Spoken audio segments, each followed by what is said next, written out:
Bismillahirrahmanirrahim. Assalamualaikum warahmatullahi wabarakatuh. Waalaikumsalam warahmatullahi wabarakatuh. Alhamdulillahirabbil alamin wa bihi nasta'inu ala umuri dunya waddin wa ala alihi wa sahbihi ajmain, amma ba'du. Pertama-tama marilah kita panjatkan puji syukur kehadirat Allah Subhanahu wa taala yang telah memberikan beribu-ribu nikmat, di antaranya nikmat iman dan Islam serta nikmat sehat walafiat, sehingga pada kesempatan ini kita masih bisa bermuajahah dalam acara perkuliahan sore ini. Salawat dan salam semoga tetap tercurah limpahkan kepada baginda Nabi Muhammad sallallahu alaihi wasallam. Yang terhormat Bapak dosen, Bapak Dr. Haji Muhammad Siddiq MSI, yang saya banggakan, teman-teman seperjuangan yang mudah-mudahan selalu dalam lindungan Allah Subhanahu wa taala. Amin ya Allah ya rabbal alamin. Langsung saja, pada kesempatan sore kali ini saya akan sedikit memaparkan tentang pemikiran Kiai Haji Hasyim Asy'ari tentang pendidikan. Di sini berbicara soal pendidikan, khususnya di Indonesia ya, perlu melihat sejarah pendidikan di Indonesia itu sendiri. Sejak awal adanya kegiatan kependidikan hingga pada masa untuk mengembangkan dan memajukan pendidikan. Orang yang bekerja dalam bidang pendidikan maka tentu tidak terlepas dari pola pandangan mereka dalam bidang tersebut. Banyak pemikiran para tokoh pendidikan di dunia, bahkan dari Indonesia itu sendiri, yang menjadi acuan bagi para praktisi pendidikan di Indonesia, baik pendidikan di bidang umum maupun bidang agama, khususnya agama Islam. Salah satu dari beberapa tokoh agama Islam yang terkemuka di Indonesia ialah Kiai Haji Hasyim Asy'ari ya, yang mana pemikirannya itu tentang pendidikan menjadi pandangan banyak pendidikan di Indonesia. Baik, biografi Kiai Haji Hasyim Asy'ari. Haji Hasyim Asy'ari itu lahir di Desa Anggedang sekitar 2 km sebelah timur Kabupaten Jombang, Jawa Timur, pada hari Selasa Kliwon tanggal 24 Zulhijjah 1287 atau bertepatan tanggal 14 Februari 1871 Masehi.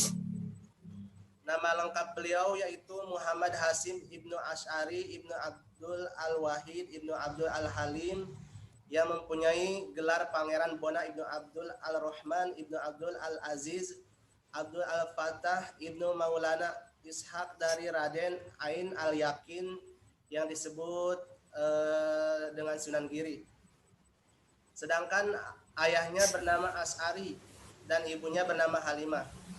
Dipercaya bahwa mereka adalah keturunan Raja Muslim Jawa, Jakatingkir, dan Raja Hindu Majapahit, Brawijaya VI, juga dipercayai merupakan keturunan bangsawan. Ayah Kiai Haji Hasyim Asy'ari juga seorang kiai pendiri pesantren keras di Jombang.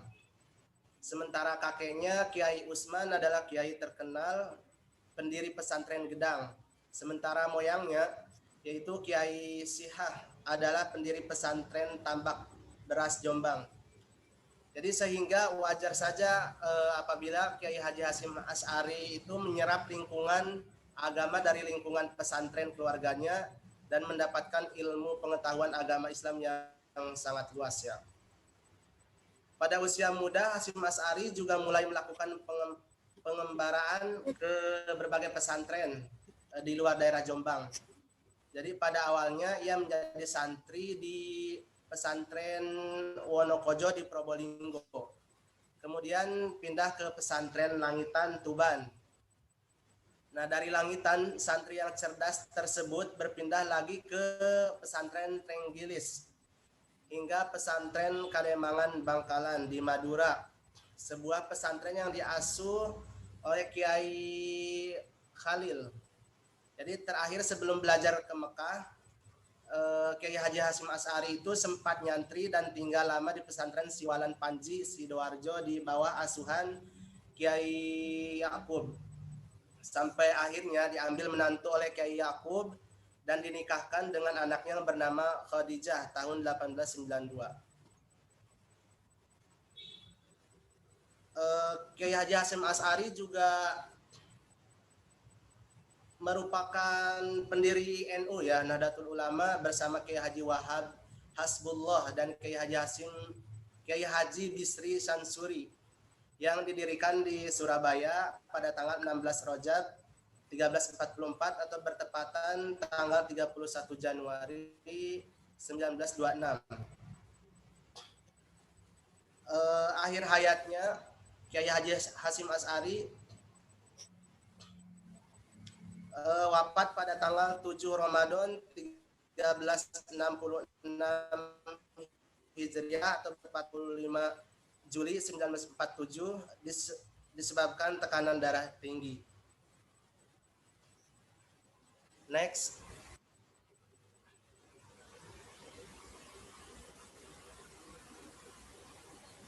Next.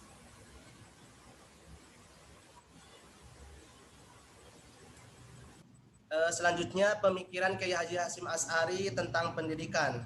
Nah, salah satu karya monumental Kiai Haji Hasyim Asy'ari yang berbicara tentang pendidikan itu adalah kitab Adam al-Alim wa al-Muta'alim fi ma yahtajla al-Muta'alim fi ahwal ta'alum wa ma yaqaf al-Mu'alim fi maqamat ta'limi. Itu yang dicetak pertama kali pada tahun 1415 Hijriah. Kiai Haji Hasyim Asy'ari menulis kitab ini didasari oleh kesadaran akan perlunya literatur yang membahas tentang etika ya atau adab dalam mencari ilmu pengetahuan. Menuntut ilmu merupakan pekerjaan agama yang sangat luhur, sehingga orang yang mencarinya itu harus memperlihatkan etika-etika yang luhur pula. Jadi dengan demikian literatur yang menyajukan etika-etika belajar merupakan keniscayaan.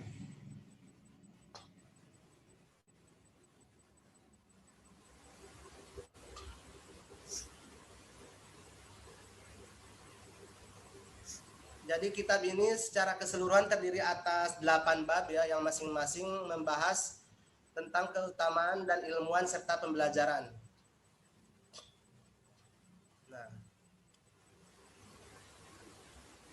next Mbak. Ya, tujuan pendidikan. Jadi terdapat 2 hal yang diperhatikan dalam menuntut ilmu. Yang pertama itu bagi murid, hendaknya sebagai murid itu harus berniat suci menuntut ilmu. Jangan sekali-kali berniat untuk hal-hal duniawi dan jangan melecehkan atau menyepelekan ya. Yang kedua, bagi guru dalam mengajarkan ilmu hendaknya meluruskan niatnya terlebih dahulu dan tidak mengharapkan materi semata-mata. Nah, Kiai Haji Hasyim Asy'ari menyebutkan bahwa tujuan utama ilmu itu adalah mengamalkannya. Jadi dalam hal belajar yang menjadi titik penekanannya itu adalah pada pengertian bahwa belajar itu merupakan ibadah untuk mencari ridha Allah Subhanahu wa taala yang mengantarkan seseorang untuk memperoleh kebahagiaan dunia dan akhirat. Ya, belajar harus diniati untuk mengembangkan dan melestarikan nilai-nilai Islam, bukan sekedar menghilangkan kebodohan. Baik, mudah-mudahan presentasi yang saya bawakan ini bermanfaat bagi kita semua, dan jika dalam pemaparannya tadi banyak kesalahan saya mohon maaf. Wassalamualaikum warahmatullahi wabarakatuh. Waalaikumsalam warahmatullahi wabarakatuh. Baik, bismillahirrahmanirrahim. Assalamualaikum warahmatullahi wabarakatuh. Waalaikumsalam warahmatullahi wabarakatuh. Rabbi shrah li sadri wa yassir li amri wahlul 'uqdatam min lisani yafqahu qawli. Yang terhormat DR Muhammad Siddiq MSI dan teman-teman yang saya sayangi. Di sini saya akan mempresentasikan tentang pemikiran pendidikan Islam Rahmah El Yunusiyah. Next. Biografi Rahmah El Yunusiyah. Namanya adalah Rahmah El Yunusia, tempat tanggal lahir 26 Oktober 1900 atau 1 Rajab 1318 Hijriah di Padang Panjang, Sumatera Barat. Nah, Rahmah El Yunusia mempunyai 5 orang saudara. Kakaknya yang tertua bernama Zainuddin Labai El Yunusi, seorang ulama muda pendiri Dinia School. Beliau putri bungsu dari keluarga Syekh Muhammad Yunus dengan Rafi'ah. Beliau dilahirkan dari keluarga yang berlatar belakang pendidikan agama yang kuat. Bahkan bukan saja berpendidikan, keluarganya adalah tokoh-tokoh pendidikan dan masyarakat. Ayahnya, Syekh Muhammad Yunus, adalah seorang ulama dan pernah menjabat Qodi di Padai Sikat, Padang Panjang. Sedangkan kakeknya, Imanuddin, seorang ahli ilmu falak dan pemimpin tarekat Naqsabandiyah. Nah, wafatnya El Yunusia, Rahmah El Yunusia adalah 26 Februari 1969 atau 9 Zulhijjah 1388 Hijriah di Padang Panjang. Nah, beliau wafat menghembuskan nafas terakhir pada malam Idul Adha ketika mengambil wudhu untuk sholat maghrib. Nah, beliau adalah pejuang tokoh pendidikan wanita dan juga tokoh pejuang wanita pada masa revolusi fisik. Yang melatar belakanginya adalah dalam usia 16 tahun, beliau dinikahkan dengan seorang ulama muda berpikiran maju bernama Haji Baharudin Latif. Setelah perkawinannya berlangsung selama 6 tahun atas kehendak kedua belah pihak, karena dia berbeda orientasi ya, jadi suaminya itu orientasinya itu di bidang politik, sementara Rahmahnya sendiri dia berorientasi di bidang pendidikan, terutama perempuan ya. Nah, terjadilah perceraian tanpa memperoleh anak. Sejak itu, ia hanya mencurahkan perhatian dan tenaganya dalam berbagai kegiatan masyarakat. Contohnya berfokus pada pendidikan wanita dan mempelopori berdirinya TKR atau kita bisa sebut di zaman sekarang itu adalah TNI. Next. Sejarah perjalanan Rahmah El Yunusia. Nah, pendidikan, beliau bersekolah di perguruan tinggi di perguruan Dinia School pada pagi harinya. Sedangkan pada sore harinya beliau belajar kepada beberapa ulama terkemuka di Padang Panjang. Nah, jadi walaupun ayahnya seorang ulama, beliau tidak banyak mendapat pendidikan dari ayahnya karena sewaktu beliau masih kanak-kanak, ayahnya meninggal dunia. Beliau dibesarkan oleh ibu dan kakak-kakaknya yang sudah berumah tangga. Karena dibesarkan pada keluarga yang banyak berkecimpung dalam dunia pendidikan nih, di bidang pendidikan, sejak semula beliau sudah menaruh perhatian terhadap bidang yang sama. Beliau sangat kagum pada lembaga pendidikan yang dikelola kakaknya dan sekaligus tempat belajarnya di Dinia School.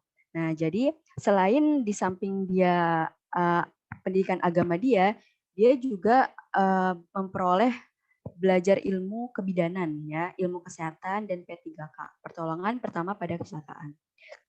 Next. Mujahidah sejati. Nah, di sini beliau membuktikan saat menentang pemerintah Jepang yang kala itu masih menjajah Indonesia. Tujuannya untuk menentang pengarahan kaum perempuan Indonesia, terutama di Sumatera Tengah sebagai Jugun Ainfu atau perempuan penghibur tentara Jepang. Lalu menuntut pemerintah Jepang agar menutup rumah kuning atau istilahnya kita bisa sebut di zaman sekarang itu adalah rumah prostitusi. Nah, karena tidak sesuai dengan kebudayaan dan agama yang dipeluk oleh bangsa Indonesia. Saat masa pemerintahan Soekarno, Rahmah juga berani dan rela dikucilkan oleh Soekarno karena menentang kedekatan antara Presiden Indonesia pertama ini dan komunis. Pada tanggal 12 Oktober 1945, beliau juga mempelopori berdirinya TKR seperti yang tadi sudah saya bilang, atau Tentara Keamanan Rakyat, yang anggotanya berasal dari Jugun, Koenkai, atau Laskar Rakyat. Nah, beliau tidak hanya terkait dengan TKR ini ya, atau yang kita bisa disebut zaman sekarang TNI, tetapi juga mengayomi barisan pejuang yang dibentuk organisasi Islam seperti Laskar Sabilillah Laskar Hizbullah, dan lain-lain. Karena sifatnya yang mengayomi, pemuda-pemuda pejuang kemerdekaan menyebutnya sebagai Bundo Kanduang dari barisan perjuangan. Nah, setidaknya ya teman-teman ya, ia telah memberikan kita kaum perempuan banyak pelajaran bahwa menjadi pejuang, menjadi seorang mujahid tidak perlu sampai mengorbankan kewajiban kita sebagai ibu dan wanita. Nah, next. Mendirikan lembaga pendidikan atau Diniyah Putri dan perkembangannya. Pada hari Kamis tanggal 1 November 1923 diresmikan sekolah itu dengan nama Al-Madrasah Al-Diniyah Lil Banat untuk menarik perhatian masyarakat terutama kaum ibu, intelektual, dan golongan yang sangat kuat memegang tradisi lama. Perguruan yang baru didirikan ini dinamakan pula dengan Diniyah School Putri. Perguruan ini mengambil tempat di salah satu ruang masjid Pasar Usang. Murid-murid duduk di lantai sambil memilih guru menghadap sebuah meja kecil. Seperti TPA, TPQ gitu ya. Nah, pada tahun 1924, perguruan ini dipindahkan ke tempat yang baru dengan menyewa rumah bertingkat 2 yang berlokasi di Pasar Usang, Padang Panjang. Sejak itu perguruan ini dilengkapi dengan bangku, meja, papan tulis. Nah, jadi di tingkat yang kedua ini anak-anak perempuan yang belum berumah tangga diharuskan tinggal di asrama yang disediakan di tempat yang kedua tadi. Nah, karena perhatian masyarakat bertambah besar terhadap perguruan ini, dengan banyaknya murid-murid yang datang dari luar kota Padang Panjang, pada awal tahun 1926 dibangun sebuah gedung yang lengkap dengan asrama. Next, kurikulum dan sistem pendidikan Diniyah Putri. Sistem pendidikan Tritunggal yaitu kerjasama yang erat antara lingkungan sekolah, asrama, dan rumah tangga atau masyarakat. Pendidikan yang diberikan secara formal di pagi hari dipraktikkan di asrama, secara informal di bawah asuhan dan bimbingan ibu asrama dan guru-guru pengasuh. Tentunya guru-gurunya itu perempuan semua ya, karena ini khusus untuk sekolah perempuan. Kurikulum yang dipergunakan juga sangat sederhana, yaitu pengetahuan agama dan bahasa Arab. Ditambah dengan pengetahuan umum yang praktis dan menjahit ya. Jadi muatan lokalnya itu menjahit. Nah, pengetahuan agamanya dan bahasa Arab itu seperti nahu, sorof, fikih, dan sebagainya. Nah, semua materi pendidikan yang pernah diterima oleh pelajar selama mereka berada di perguruan ini dipraktikkan di lingkungan keluarga dan masyarakat sekitarnya di bawah pengasuhan orang tuanya. Lembaga pendidikan di lingkungan perguruan Diniyah Putri terdiri dari 4 jenis. Yang pertama adalah DMP, Diniyah Putri Menengah Pertama. Bagian B, lama pendidikannya itu 4 tahun. Perguruan Diniyah Putri Menengah Pertama, DMP bagian C, pendidikannya 2 tahun. Kuliah Al-Muallimat Al-Islamiyah, lama pendidikannya itu 3 tahun. Fakultas Dirosah Islamiyah, perguruan tinggi Diniyah Putri, lama pendidikannya itu 3 tahun. Nah, untuk mendapatkan ijazah tingkat sarjana muda setingkat dengan fakultas usuluddin lainnya, nah itu harus kita menempuh lama pendidikannya 3 tahun. Nah, seperti itu. Next, tantangan beliau. Tantangan beliau dalam mendirikan sekolah Diniyah Putri. Nah, masyarakat yang masih berpegang teguh dengan tradisi lama selalu melancarkan kritik dan cemoohan terhadapnya. Kata-kata seperti, mana pula orang perempuan akan mengajar, akan jadi guru, mengempit-ngempit buku, membuang-buang waktu. Akhirnya akan ke dapur juga. Lebih baik dari kini ke dapur. Nah, sering dilontarkan kepadanya tuh teman-teman, seperti itu. Nah, jadi kan ungkapan ini ingin menegaskan bahwa sehebat dan secerdas apapun seorang perempuan, pada akhirnya kodrat dan takdirnya akan kembali pada kehidupan rumah tangga yang hanya mengurusi urusan dapur, sumur, kasur, atau kita bisa bilang masak, mencuci, dan seks ya. Nah, berkat keyakinan yang mantap dan berpegang teguh kepada janji Allah dalam Al-Quran surah Muhammad ayat 7, hai orang-orang mukmin, jika kamu menolong agama Allah, niscaya Dia akan menolongmu dan meneguhkan kedudukanmu. Nah, jadi Rahma ini melangkah maju. Beliau ini melangkah maju menghadapi segala tantangan dan rintangan. Nah, ayat di atas selalu dijadikan pegangan baik pada masa penjajahan Belanda, Jepang, maupun masa kemerdekaan. Next, pemikiran pendidikan Islam Rahma al-Indonesia. Nah, Rumusan rahmah dalam pendidikan Islam adalah melaksanakan pendidikan dan pengajaran berdasarkan ajaran Islam dengan tujuan membentuk putri yang berjiwa Islami dan ibu pendidik yang cakap, aktif, serta bertanggung jawab tentang kesejahteraan masyarakat dan tanah air dalam pengabdian kepada Allah Subhanahu wa Ta'ala. Nah, dan gagasannya dan harapannya terhadap sistem pendidikan yang didambakannya, Dinia School Putri akan selalu mengikhtiarkan penerangan agama yang meluas kemajuannya kepada perempuan-perempuan yang selama ini susah mendapatkan penerangan agama Islam dengan secukupnya dari kaum laki-laki, lantaran perempuan segan bertanya kepadanya. Inilah yang menyebabkan terjatuhnya perempuan Islam dari penerapan agama sehingga menjadikan kaum perempuan itu direndam karam ke dalam kejahilan. Nah, jadi baginya perempuan memiliki hak belajar dan mengajar yang sama dengan laki-laki. Bahkan dibanding laki-laki, perempuan juga mampu memiliki kecerdasan yang tak kalah hebat. Persoalan terletak pada akses pendidikannya. Nah, waktunya jadi habis ya. Ya baik, mendidik seorang perempuan, terakhir ya, mendidik seorang perempuan berarti mendidik semua manusia. Sebagaimana dalam sebuah hadis, wanita adalah tiang negara. Jika baik wanitanya, maka baiklah negaranya. Dan jika rusak wanitanya, maka rusak pula negaranya. Baik, itu saja. Syukran kasiran ala husni minkum. Wassalamualaikum warahmatullahi wabarakatuh. Assalamualaikum warahmatullahi wabarakatuh. Yang pertama, marilah kita panjatkan puji syukur kepada Allah Subhanahu wa Ta'ala yang telah memberikan rahmat kesehatan dan keselamatan sehingga kita dapat melakukan Zoom saat ini. Adapun tokoh yang akan saya sampaikan yaitu Ibnu Taimiyah. Yang pertama yaitu ada biografi dari Ibnu Taimiyah. Yaitu nama lengkapnya adalah Taqi al-Din Ahmad bin Abdul al-Hakim bin Taimiyah. Lahir di kota Haran, sebelah utara Syria. 5 tahun setelah Baghdad dikuasai oleh pasukan Mongol di bawah pimpinan Hulagu Khan.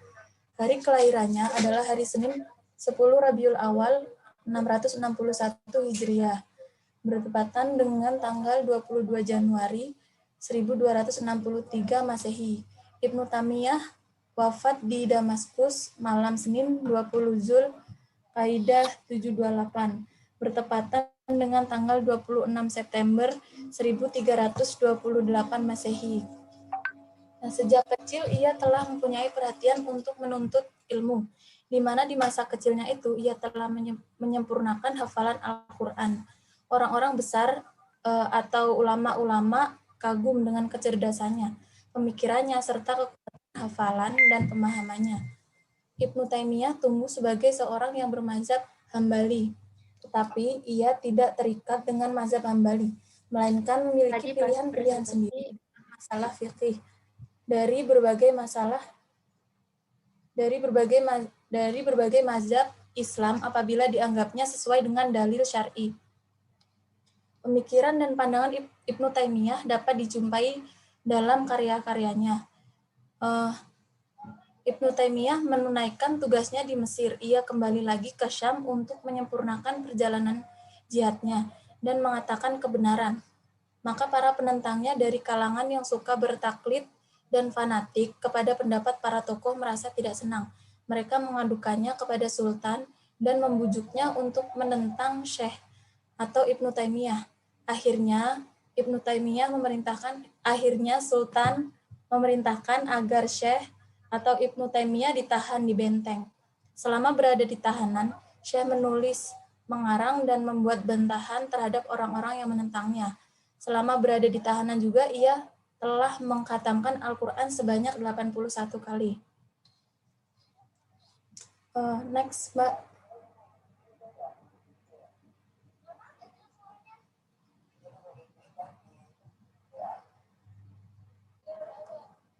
Yaitu yang selanjutnya ada karya-karya Ibnu Taimiyah.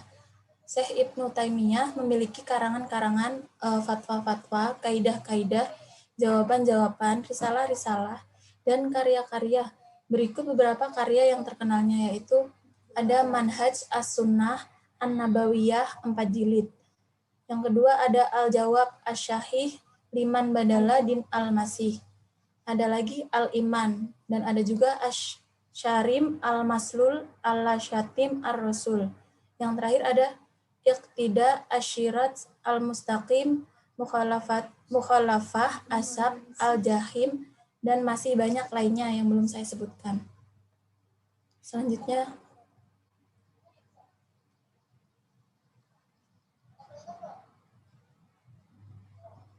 ya, untuk selanjutnya yaitu konsep pemikiran pendidikan Islam menurut Ibnu Taimiyah.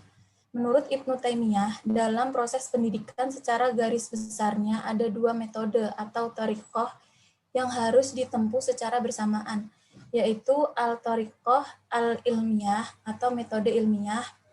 Metode ini adalah metode yang dapat mengantarkan peserta didik pada pemahaman yang benar terhadap berbagai argumen dan sebab yang dapat diperoleh dari suatu ilmu tertentu.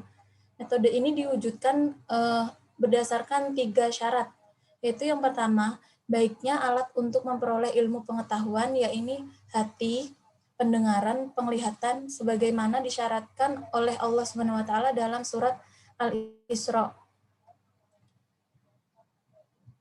Yang kedua ada menguasai secara sempurna apa yang dipelajari, karena pengetahuan yang parsial lebih berbahaya dari kebodohan. Yang ketiga ada mensejajarkan antara pengetahuan dan amal. Jika hanya menekankan pengetahuan tanpa amal, akan salah dalam prakteknya. Dan kalau hanya menekankan amal tanpa pengetahuan, berakibat salah pada pemahaman. Yang kedua ada al-tariqah al-iradiyah atau metode iradiyah. Yaitu menurut Ibnu Taimiyah, metode ini yang dapat mengantarkan seorang pada pengalaman ilmu yang dipelajari, tujuan utamanya yaitu untuk mendidik kemauan atau giroh pada anak didik. Metode ini juga didasarkan pada 3 syarat, yaitu yang pertama, mengetahui hakikat iradah. Yang dimaksud iradah menurut Ibnu Taimiyah adalah kuatnya usaha dan kecintaan yang dapat mendorong manusia pada tujuan yang jelas, yaitu keseimbangan yang dimilikinya. Ada al-quwah al-aqliyah dan al-quwah aghlabiyah. Yang kedua ada mengetahui tujuan mulia yang dikehendaki iradah. Yang ketiga ada mengetahui lingkungan yang baik dan cocok iradah, yaitu maksudnya ini perlu ada kerjasama antar seluruh institusi yang bergerak dalam bidang pendidikan sebagai upaya untuk menumbuhkan kehidupan sosial kemasyarakatan yang baik yang menjauhi perbuatan maksiat. Sebab apabila jiwa manusia terjerumus pada kemaksiatan, maka sulit untuk dipisahkan. Dalam hal ini, materi pembelajaran atau ilmu yang diajarkan terhadap peserta didik tidak boleh dikagumi, karena yang patut dikagumi adalah penciptanya. Ilmu atau materi pembelajaran hanyalah merupakan salah satu media untuk mengagumi dan beribadah kepada Sang Pencipta. Selanjutnya, Mbak. Yaitu yang selanjutnya ada sistem pembelajaran Ibnu Taimiyah. Di sini ada 3 komponen, yaitu Allah dan Rasul, Al-Quran, serta yang terakhir sosial, individu, dakwah adalah suatu tujuannya. Nah, di sini risalah atau Al-Quran dan hadis, individu atau kelompok sosial dakwah, dai atau daiyah, individu atau kelompok sosial yang didakwahi mad'u. Ketiga hal ini merupakan gabungan sistem pembelajaran yang disesuaikan dengan tujuan pembelajaran yang akan dicapai.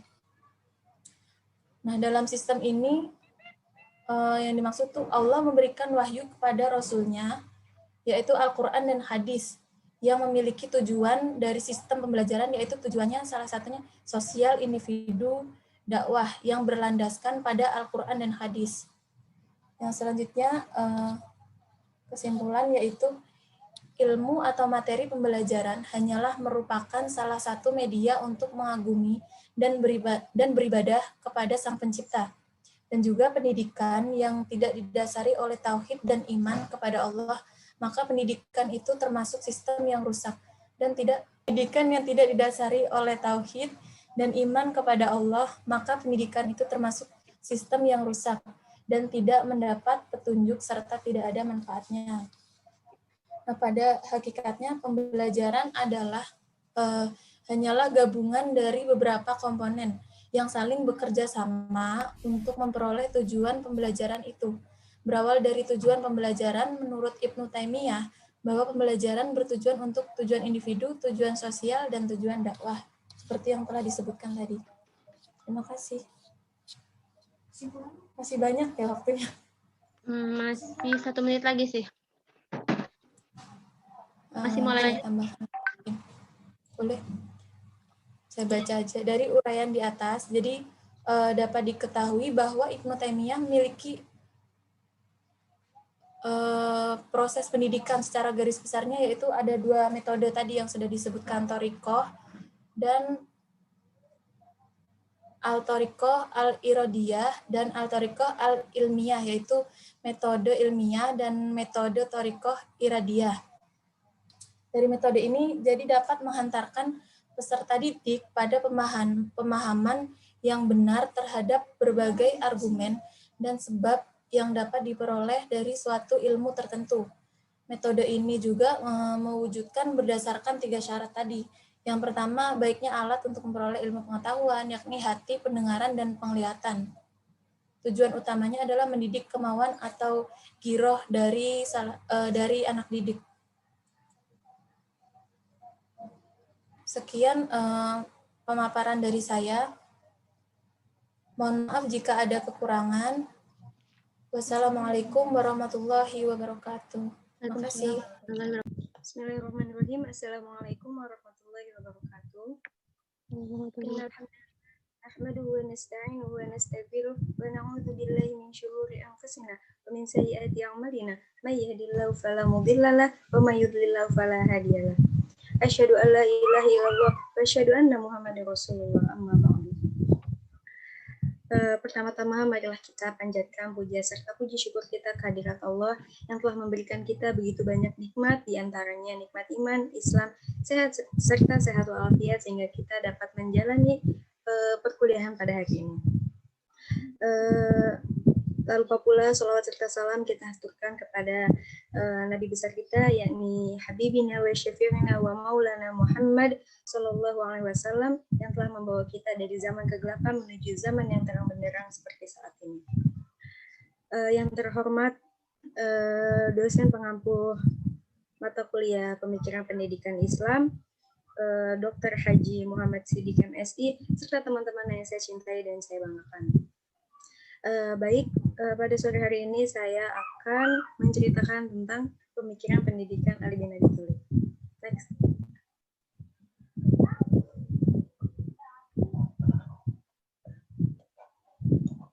Wait. Biografi Ali bin Abi Thalib. Nama lengkap beliau Ali bin Abi Thalib bin Abdi Manaf bin Abdul Muthalib bin Hashim bin Abdi Manaf bin Qusay bin Kilab bin Murrah bin Ka'ab bin Lu'ay bin Ghalib bin Fihr bin Malik bin An-Nadhr bin Kinanah Abu Al-Hasan dan Al-Husain. Digelari Abu Turab, keponakan sekaligus menantu Rasulullah dari putri beliau Fatimah Az-Zahra. Beliau wafat pada 19 Januari 661 Masehi. Next.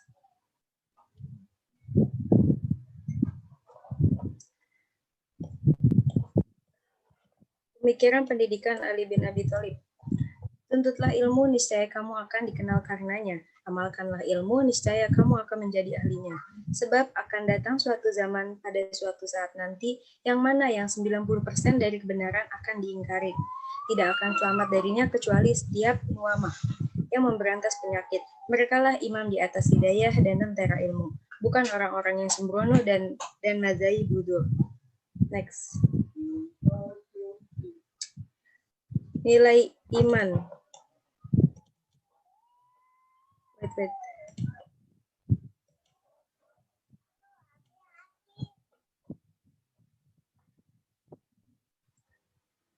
I'tiqadiyah. Dalam perjalanan hidupnya, Ali bin Abi Thalib merupakan orang yang mempunyai iman yang kuat dan kokoh. Banyak sekali kisah-kisah yang menceritakan tentang keimanannya. Khutbah-khutbah beliau pun banyak yang berisikan keimanan. Next. Nilai ibadah atau amalia. Ali bin Abi Thalib adalah orang yang taat, rajin beribadah, dan selalu melaksanakan perintah Allah dalam hidupnya. Beliau merupakan sosok yang mendapatkan banyak pengaruh dalam tarbiyah Qur'aniyah dan tarbiyah nabawiyah, sehingga ia menjadi model pendidikan yang diajarkan oleh Nabi. Amirul Mukminin Ali bin Abi Thalib benar-benar mempraktikkan arti ibadah secara utuh dalam kehidupannya. Ia dikenal dengan istiqomahnya dalam mengerjakan sholat malam. Next, nilai akhlak atau khuluqiyah. Dalam khutbahnya beliau memberikan nasihat. Sesungguhnya takut atau takwa kepada Allah adalah kunci untuk mendapatkan hidayah, bekal untuk akhirat, kemerdekaan dari setiap bentuk perbudakan, dan keselamatan dari segala kehancuran. Dengan bantuan takwa, si pencari kebenaran meraih kemenangan. Sementara orang yang bersegera menuju keselamatan, maka dia akan selamat dan mendapatkan apa yang diinginkannya. Next. Nilai sosial. Ali bin Abi Thalib adalah orang yang berjiwa sosial. Dia merupakan lulusan tarbiyah Qur'aniyah dan tarbiyah nabawiyah. Hal ini terbukti dari beberapa sikapnya yang suka menolong, rajin berderma, punya solidaritas sosial yang tinggi, serta menggunakan asas musyawarah dalam pengambilan keputusan. Beliau juga merupakan sosok yang murah senyum, ramah, semangat, memberi pelayanan yang prima, tidak sinis, tidak emosional, dan mudah mengulur tangan.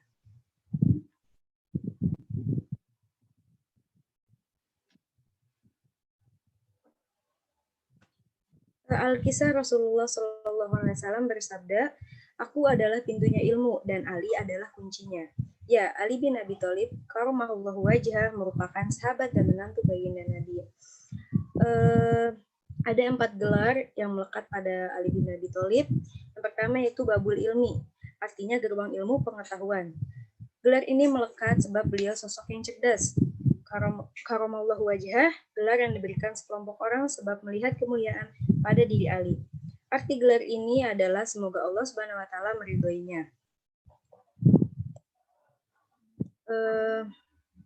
Lalu gelar berikutnya itu Abu Turab.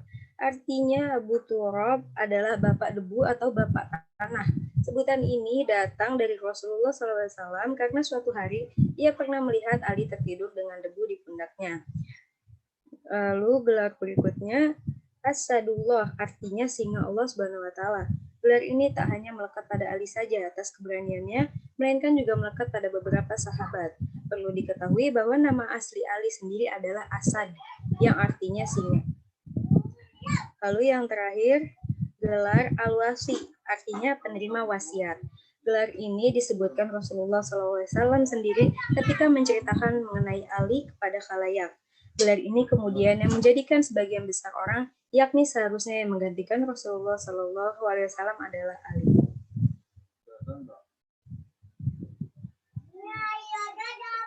Mungkin cukup sekian yang dapat saya sampaikan. Kurang dan lebihnya mohon dimaafkan. Wabillahi taufiq wal hidayah. Wassalamualaikum warahmatullahi wabarakatuh. Waalaikumsalam warahmatullahi wabarakatuh. Terima kasih Mbak Sabita. Bismillahirrahmanirrahim. Assalamualaikum warahmatullahi wabarakatuh. Saya akan menyampaikan mengenai pemikiran pendidikan perspektif Kiai Haji Ahmad Dahlan. Sebelumnya mohon maaf ya nih suaranya agak bindeng. Iya, dimaafkan.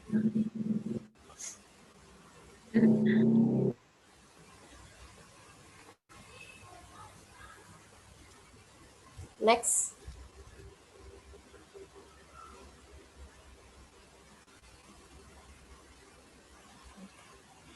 Nah, yang pertama ini adalah biografi Kiai Haji Ahmad Dahlan. Kiai Haji Ahmad Dahlan atau Muhammad Darwis, beliau ini lahir di Yogyakarta pada tanggal 1 Agustus 1868. Kemudian meninggal di Yogyakarta tanggal 23 Februari 1923, itu pada umur kurang lebih 54 tahun.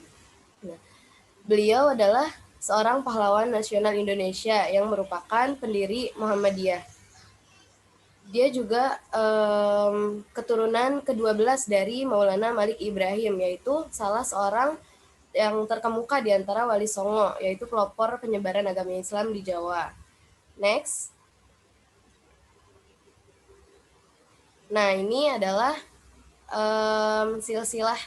silsilahnya.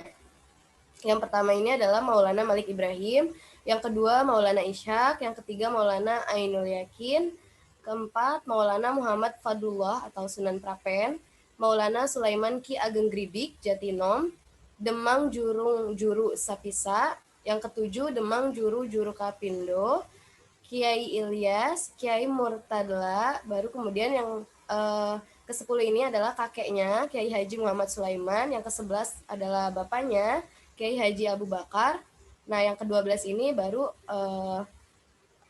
Kiai Haji Ahmad Dahlan atau Muhammad Darwis. Next.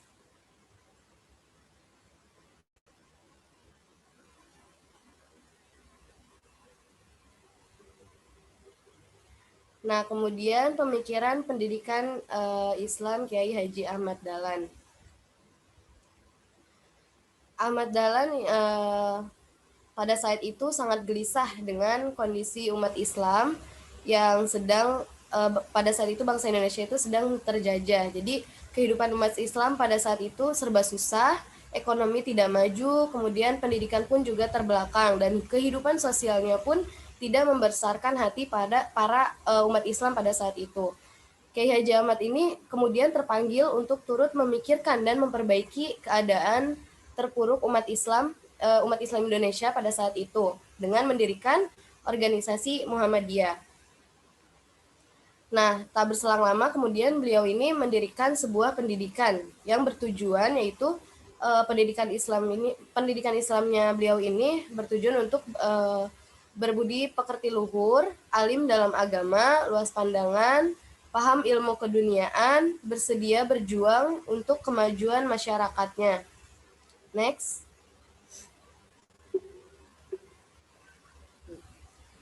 Kedua, materi pendidikan Islam perspektif Kiai Haji Ahmad Dahlan. Beliau ini menginginkan suatu pendidikan yang yang profesional dan modern gitu. Maka dia memasukkan pembelajarannya itu dalam 2 kategori, yaitu Al-Quran dan Hadis. Kemudian dimasukkan pula beberapa pelajaran yang diajarkan di sekolah model barat.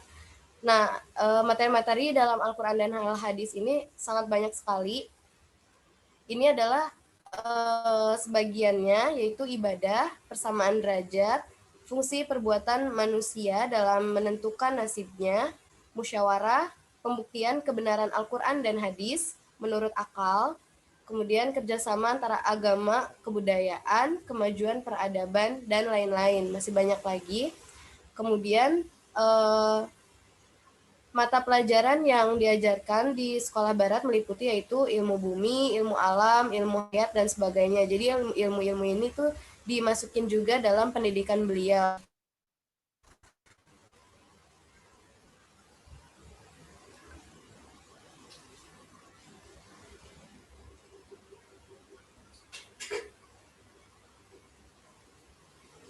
Kak Mas, next.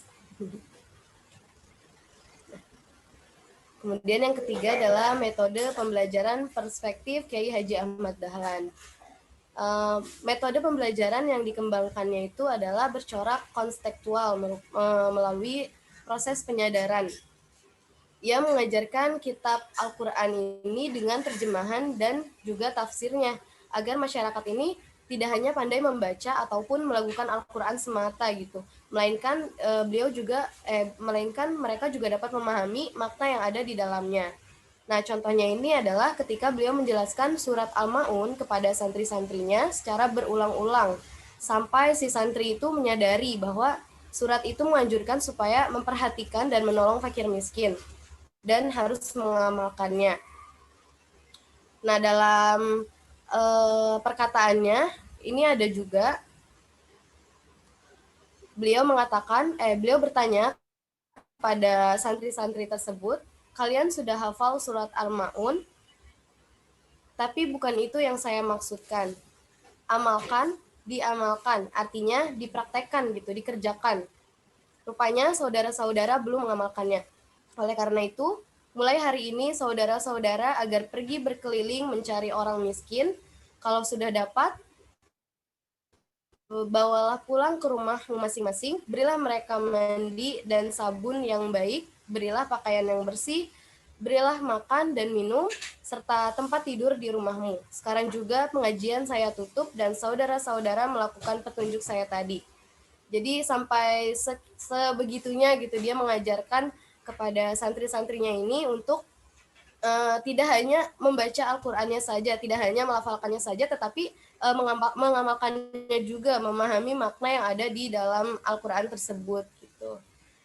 Sekian yang bisa saya sampaikan. Semoga bermanfaat dan dapat dipahami oleh teman-teman semua. Terima kasih. Wassalamualaikum warahmatullahi wabarakatuh. Waalaikumsalam warahmatullahi wabarakatuh. Terima kasih Mbak Nia. Di sini saya akan menyampaikan biografi Kiai Haji Zainal Mustafa. Jadi Kiai Haji Zainal Mustafa itu lahir dengan nama Hudaimi pada saat itu, nama kecilnya, di Singaparna, Kabupaten Tasikmalaya, keturunan Sunda. Nah, ia adalah seorang santri, seorang muslim, Jawa Ortodoks. Setelah bersekolah di sekolah dasar standar, ia melanjutkan sekolah di banyak pesantren, yang membuatnya mendapat julukan santri kelana atau santri yang mengembara. Nah, pada tahun 1927, dia pergi ke Mekah untuk haji setelah kembali ke Indonesia. Dan dia mengganti namanya menjadi Zainal Mustafa. Dari Hudaimi memperoleh pendidikan formal di sekolah rakyat dalam bidang agama. Ia belajar mengaji dan guru agama di kampungnya. Kemampuan ekonomis keluarga memungkinkan untuk menuntut ilmu agama lebih banyak. Pertama kali ia melanjutkan pendidikannya di pesantren yang di Gunung Pari, di bawah bimbingan Dimyati, kakak sepupunya, yang dikenal dengan nama Kiai Haji Zainal Muhsin dari Gunung Pari. Ia kemudian mondok di pesantren Cilenga, Lewisari, dan di pesantren Sukamiskin, Bandung. Selama kurang lebih 17 tahun, ia terus menggeluti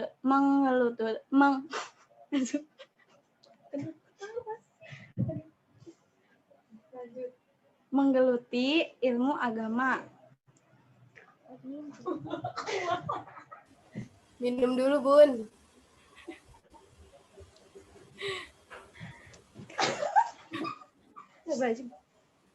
Menggeluti ilmu agama dari satu pesantren ke pesantren lainnya. Karena itulah ia mahir berbahasa Arab dan akhirnya memiliki pengetahuan keagamaan yang luas. Pada umur 20 tahun ia mendirikan pesantren yang bernama Pesantren Sukamanah. Kemudian ia menjabat sebagai asisten anggota Dewan Nahdlatul Ulama pada saat itu di Tasikmalaya. Ia wafat pada tahun 28 Oktober 1944 pada umur 45 tahun. Lanjut, Kak. Ini udah deh kayaknya, harusnya tadi lanjut. Nah, iya, peranan pendidikan Kiai Haji Zainal Mustafa dalam mengembangkan pesantren Sukamanah Tasikmalaya pada tahun 1927 sampai 1944. Pada saat itu di Kampung Bager tahun 1922 telah berdiri yang bernama Pesantren Sukahidang. Nggak jauh tempatnya dari Pesantren Sukamanah yang didirikan oleh kakaknya, yaitu Kiai Haji Zainal Muhsin. Melalui pesantren ini ia menyebarluaskan agama Islam di Tasik, terutama pada pahaman yang Imam Syafi'i yang dianut oleh masyarakat Indonesia pada umumnya dan umat Islam Jawa Barat pada khususnya. Di samping itu juga ia mengadakan beberapa kegiatan keagamaan ke pelosok-pelosok desa di Tasik dengan cara mengadakan ceramah-ceramah agama. Maka disebutlah dia kiai menjadi melekat dengan namanya Kiai Haji Zainal Mustafa. Terus tumbuh menjadi pemimpin dengan anutan namanya itu. Kiai Haji Zainal Mustafa terus tumbuh menjadi pemimpin yang karismatik, patriotik, dan berpandang jauh ke depan. Pada tahun 1933, ia masuk ke Jamaah Nahdlatul Ulama dan diangkat sebagai Wakil Rois Syuriah NU Cabang Tasikmalaya. Dalam mendirikan pesantren Kiai Haji Zainal Mustafa, mendapatkan rintangan yang cukup berat. Waktunya masih lama nggak sih? Terusin aja, Kak. Terusin aja, ntar bilang stop. Oh iya udah. Nah, itu lanjut kayaknya deh. 1748. Iya. Nah, di sini model pembinaan pendidikan karakternya pada lingkungan Pondok Pesantren Kiai Zainal Mustafa dengan membangun kemandirian yang disiplin oleh santrinya, yaitu satu, adanya unsur nilai karakter yang dikembangkan dalam lingkungan pondok pesantren, meliputi nilai fundamental, instrumental, serta praksis yang bersumber dari Al-Quran dan hadis. Yang kedua, proses pembinaan pendidikan karakter dalam membangun kemandirian dan disiplin santri di lingkungan pondok pesantren Kiai Haji Zainal Mustafa yang dilaksanakan dengan pendekatan yang menyeluruh melalui pembelajaran, kegiatan, dan ekstrakurikuler, serta kerjasama dengan masyarakat dan keluarga. Yang ketiga, metode yang digunakan yaitu membangun kemandirian santri dengan pembiasaan, belajar atau nasihat, metode pahala dan sanksi, serta metode keteladanan dari para kiai yang serta pengajarnya. Yang keempat, kendala yang dihadapi dalam pelaksanaan metode pembinaan karakter dalam membangun kemandirian dan kedisiplinan santri yang bersifat internal dan eksternal. Yang kelima, keunggulan hasil yang dikembangkan dalam membangun, Kak itu lanjut Kak. Ya. Keunggulan hasil yang dikembangkan dalam membangun kemandirian dan kedisiplinan santri pada pondok pesantren yang dibuktikan dengan adanya perubahan sikap, tata krama, serta perilaku santri, munculnya kemandirian santri dalam berpikir dan bertindak, sehingga mengelola waktu serta menaati peraturan, serta lahirnya figur-figur panutan dalam lingkungan masyarakat, baik dalam bidang pendidikan, keagamaan, kesehatan, serta organisasi kemasyarakatan.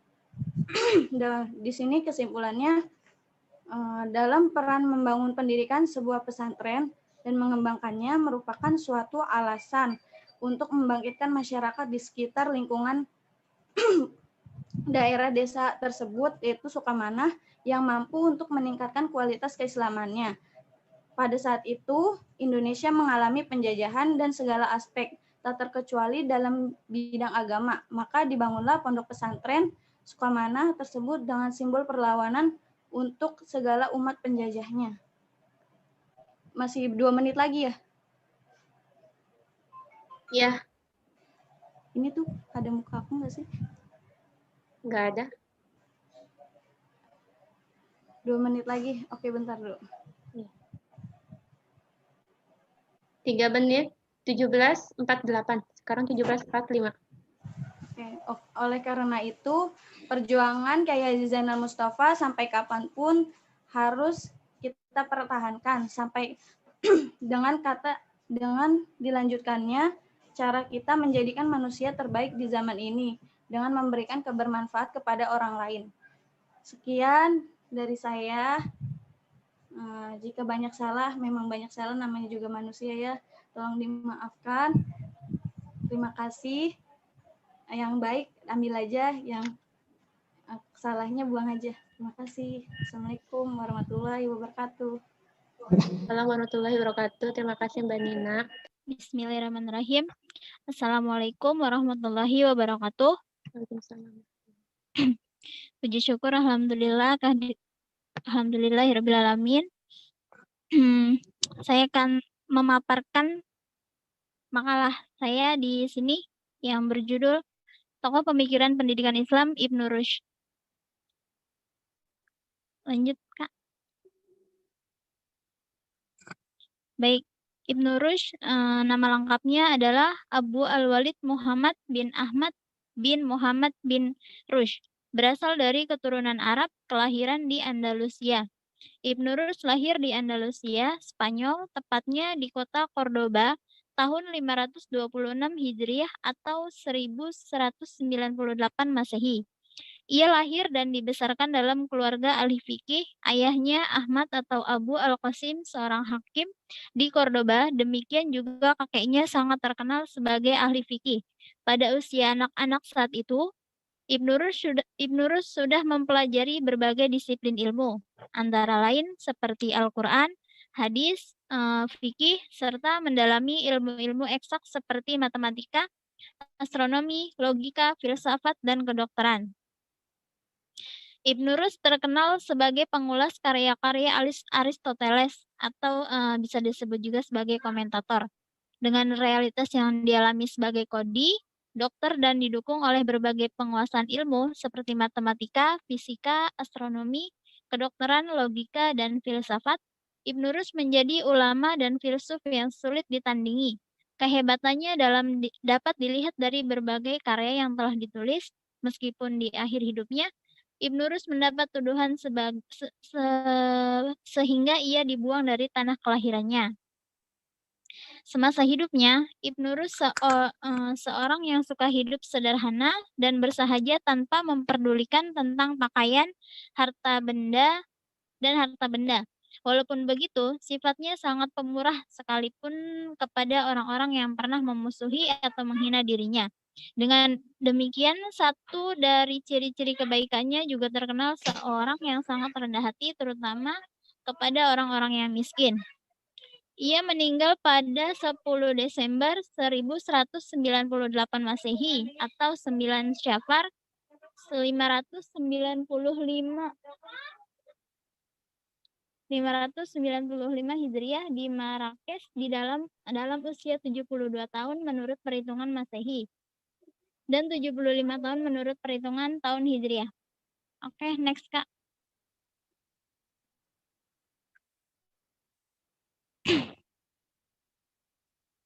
Karya-karya Ibnu Rushd antara lain 1. Filsafat dan Hikmah, yaitu contohnya 1. Tahafut. At-Tahafut, kerancuan dalam kerancuan adalah tanggapan atas buku Al-Ghazali, Tahafut al-Falasifah, kerancuan para filosof.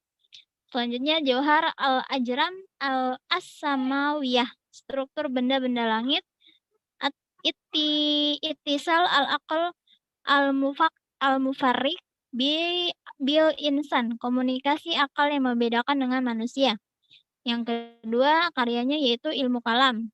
Contohnya Fasal al-Maqal bima baina al-hikmah wa asy-syariah min al-ittisal, uraian tentang kitab filsafat dan syariah.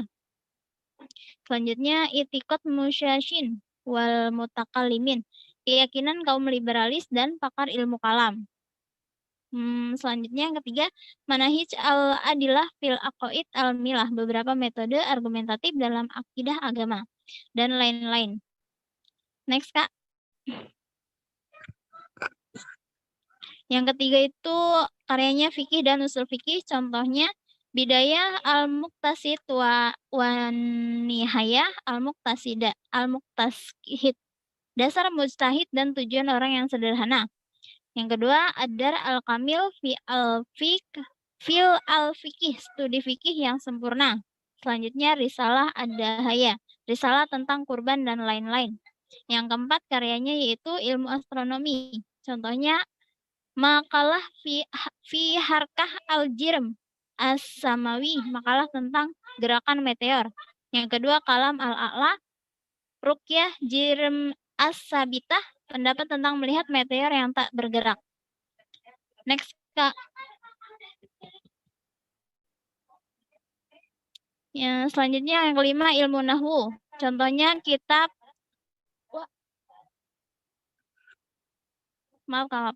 Selanjutnya ilmu nahwu. Kitab Ad-Daruri fin nahwu, yang penting dalam ilmu nahwu.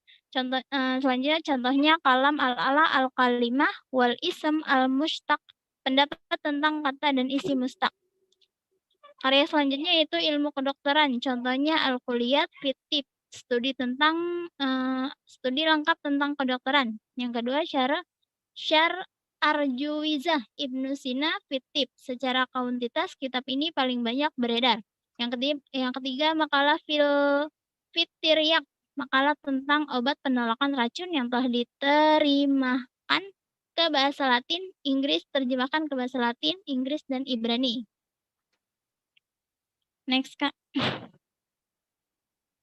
Oke, ini pemikiran Ibnu Rushd ya. Yang pertama, agama dan filsafat. Ibnu Rushd menegaskan bahwa antara agama Islam dan filsafat tidak ada pertentangan. Inti filsafat tidak lain dari berpikir tentang wujud untuk mengetahui pencipta segala yang ada ini. Ibnu Rus mendasarkan argumennya dengan dalil Al-Quran, yaitu surat Al-Hasyr dan ayat 2 dan Al-Isra ayat 84 menyuruh manusia berpikir tentang wujud dan atau alam yang tampak ini dalam rangka mengetahui Tuhan. Dengan demikian, sebenarnya Al-Quran menyuruh umat manusia berfilsafat atau mempelajari filsafat Yunani, bukan dilarang atau diharamkan. Next, Kak. Yang kedua itu pemikirannya kodimnya alam. Ibnu Rus menegaskan bahwa paham kodimnya alam itu tidak bertentangan dengan ajaran Al-Quran, bahkan sebaliknya. Menurut para teolog yang mengatakan bahwa alam diciptakan Tuhan dari tiada justru tidak mempunyai dasar dalam Al-Quran. Menurut Ibnu Rus, dari ayat-ayat Al-Quran, Quran Surat Hud, ayat 7, dan Al-Fusilat, dan Al-Anbiya dapat diambil kesimpulan bahwa alam diciptakan Tuhan bukanlah dari tiada, tetapi dari sesuatu yang telah ada. Selain itu, ia juga mengingatkan bahwa paham kodimnya alam tidaklah harus membawa pada pengertian bahwa alam itu ada dengan sendirinya atau tidak dijadikan oleh Tuhan.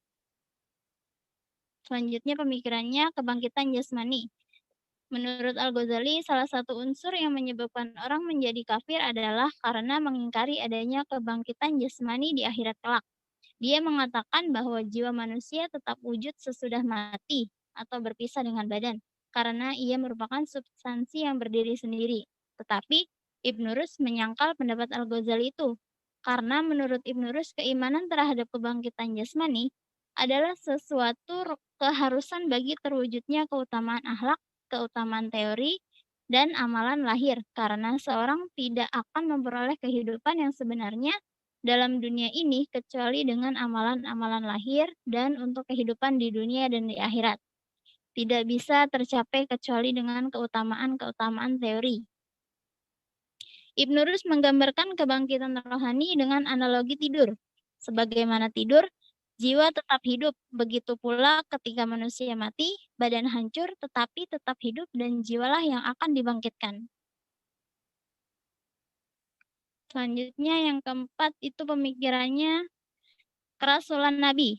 Pembuktian kerasulan para ulama dalam kalam menyatakan apabila orang berbicara dan berkehendak dapat mengutus hamba-hambanya, maka bagi Tuhan juga apabila berbicara dan beribadah dapat mengutus Rasulnya. Pembuktian ini adalah melalui jalan qiyas. Namun, jalan tersebut hanya bisa membawa kesimpulan yang mungkin saja. Pembuktian yang seperti itu menurut Ibnu Rus hanya bersifat memuaskan hati, tetapi tidak meyakinkan. Namun, ia menyadari bahwa pembuktian itu sesuai dengan kebanyakan orang. Apabila diteliti, dengan seksama pembuktian mengandung berbagai kelemahan.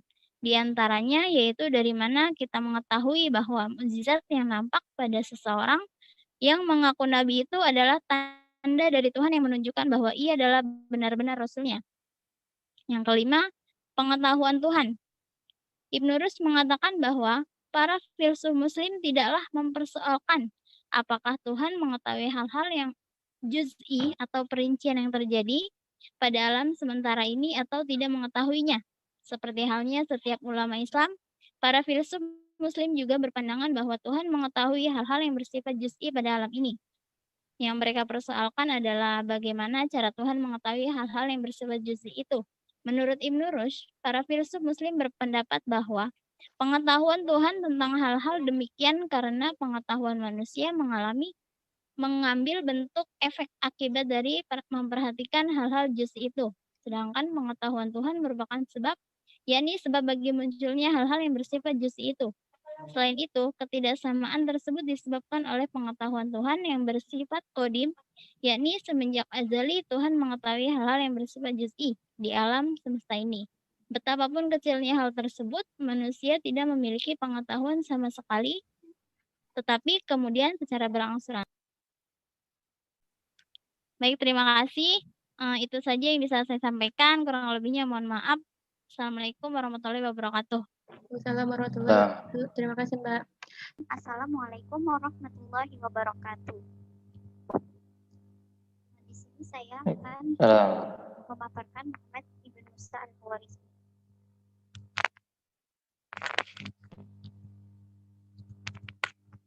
Biografi al-Khwarizmi.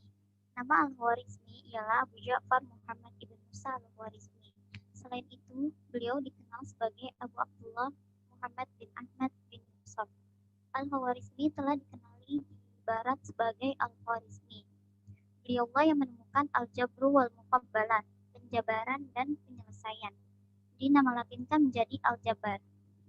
Beliau telah dilahirkan di Bukhara pada tahun 780 sampai 850 Masehi.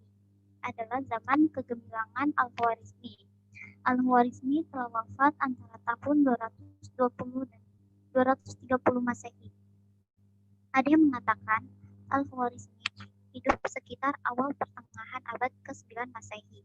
Sumber lain menegaskan beliau di Khwarizmi, Uzbekistan pada tahun 194 Hijriah sampai 780 atau 780 Masehi. Dan meninggal tahun 266 Hijriah atau 850 Masehi di Baghdad. Al-Khwarizmi diperkirakan hidup di pinggiran Baghdad pada masa Khalifah Al-Ma'mun, zaman Abbasiyah.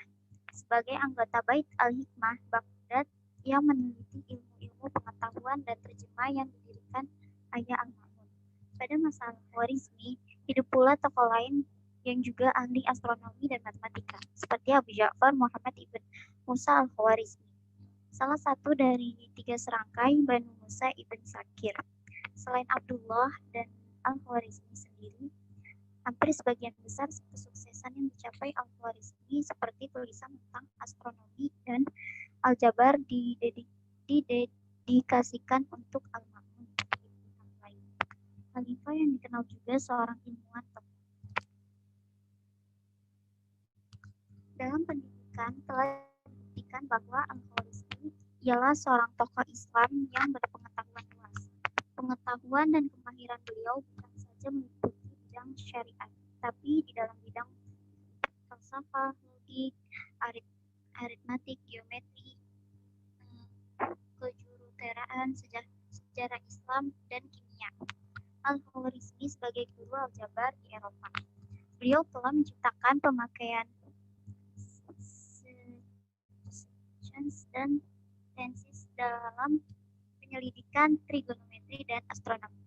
Dalam usia muda, beliau bekerja di bawah pemerintahan Khalifah Al-Ma'mun, bekerja di Bait Al-Hikmah di Baghdad.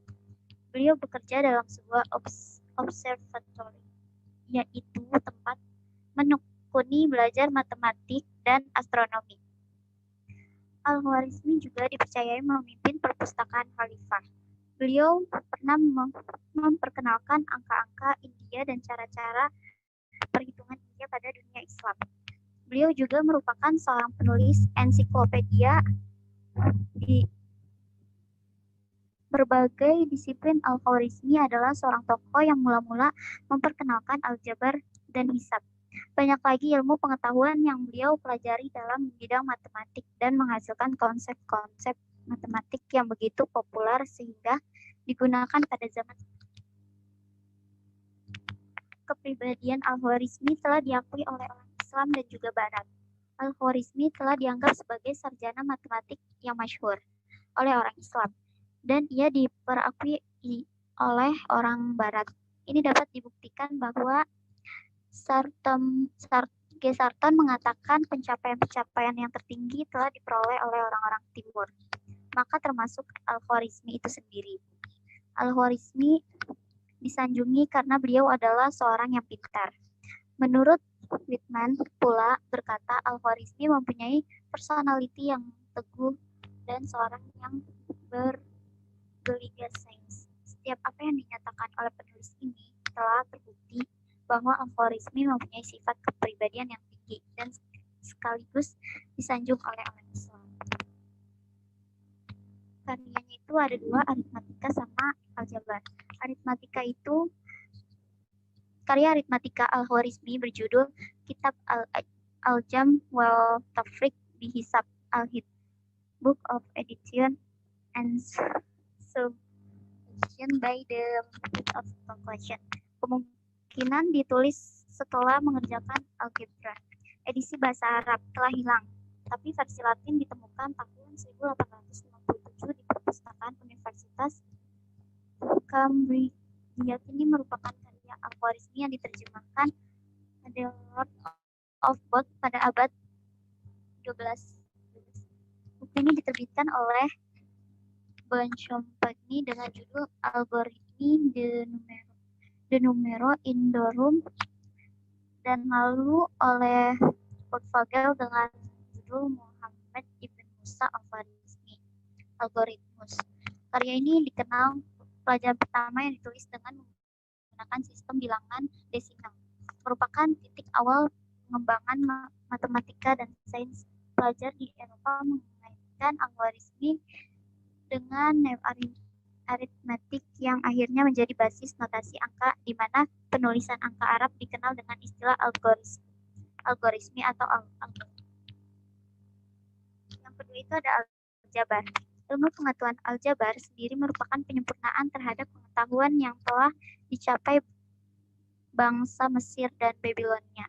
Kedua bangsa ini telah memiliki catatan yang berhubungan dengan masalah aritmatika, aljabar, dan geometri pada permulaan 2000.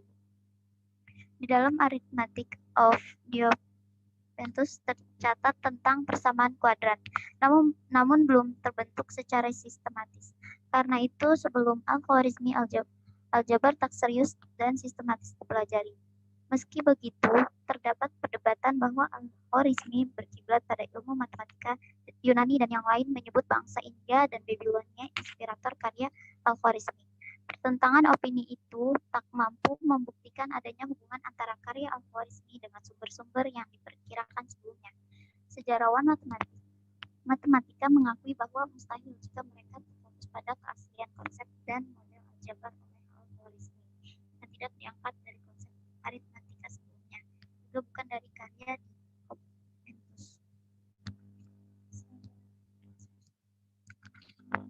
Kesimpulannya itu, sepeninggal Al-Khwarizmi, keberadaan karyanya beralih kepada komunitas Islam, termasuk cara menjabarkan bilangan dalam metode perhitungan. Bilangan pecahan pengetahuan aljabar yang merupakan suatu warisan untuk menyelesaikan persoalan perhitungan dan rumusan lebih akurat dari yang pernah ada sebelumnya di dunia barat. Ilmu matematika lebih banyak dipengaruhi oleh karya Al-Khwarizmi dibanding karya penulis abad pertengahan. Masyarakat modern saat ini berhutang budi pada Al-Khwarizmi dalam hal penggunaan bilangan Arab. Notasi penempatan bilangan dengan basis 10, penggunaan bilangan irasional, dan diperkenalkan konsep aljabar modern membuatnya layak menjadi figur penting dalam bidang matematika di abad pertengahan. Sistem bilangan Arab yang diperkenalkannya membawa perubahan dalam komposisi dan karakteristik matematika dan revolusi proses perhitungan di abad pertengahan Eropa. Dengan penyatuan matematika Yunani, Hindu, dan mungkin Babilonia, teks aljabar merupakan salah satu karya Islam di jagat dunia. Di samping itu, kita juga tidak melupakan karyanya yang lain, seperti huruf-huruf aljabar, algoritma, penemuan notasi angka 0, nilai akar bilangan merupakan bukti peran Al-Khwarizmi mengembangkan pengetahuan tentang sekian dan terima kasih. Kurang lebihnya mohon maaf ya. Terima kasih Mbak Rosinda, waktunya pas banget. Bismillahirrahmanirrahim. Assalamualaikum warahmatullahi wabarakatuh. Pada sore hari ini saya akan membahas tentang Imam Al-Ghazali. Imam Al-Ghazali yang kita kenal bernama adalah Abu Hamid Muhammad Al-Ghazali Al-Tusi Asy-Syafi'i. Abu Hamid itu nama anaknya karena dia anaknya Hamid. Namanya itu Muhammad. Bapaknya itu Muhammad. Al-Tusi itu adalah nama tempat kelahirannya. Dan Al-Ghazali juga nama tempat asalnya. Asy-Syafi'i itu adalah nama mazhabnya. Karena dia aliran mazhab bermazhab Syafi'i. Imam Al-Ghazali lahir di kota Tusi pada tahun 450 Hijriah, dan Imam Al-Ghazali meninggal dunia umur 53 tahun pada tanggal 14 Jumadil Akhir tahun 505 Hijriah. Imam Al-Ghazali adalah seorang filsuf dan teolog Muslim Persia yang dikenal dengan Al-Ghazal di dunia barat abad pertengahan. Ia berasal dari keluarga yang miskin. Ayahnya mempunyai cita-cita yang tinggi, yaitu ingin anaknya menjadi orang alim dan soleh. Imam Al-Ghazali adalah seorang ulama, ahli fikir, ahli filsafat Islam yang terkemuka, yang banyak memberi sumbangan bagi perkembangan kemajuan manusia. Ia pernah memegang jabatan sebagai konselor di Madrasah Nizamiyah, pusat pengajian tinggi di Baghdad. Imam Al-Ghazali meninggal dunia pada 14 Jumadil Akhir tahun 505 Hijriah, bersamaan dengan tahun 1111 Masehi di Tus. Pelafalan nama Al-Ghazali itu melafalkannya Al-Ghazal, yakni mentasdidkan huruf zai. Alasannya Al-Ghazali berasal dari kata ghazal, artinya bermakna tukang tenun, tukang pintal benang tenun. Al-Ghazali dinisbatkan pada pekerjaan ini karena ayahnya adalah seorang tukang tenun bulu yang hasilnya dijual pada tokonya.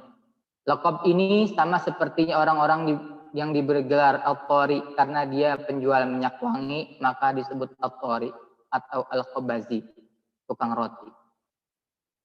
Sifat pribadi Al-Ghazali mempunyai daya ingat yang sangat kuat dan bijak berhujjah.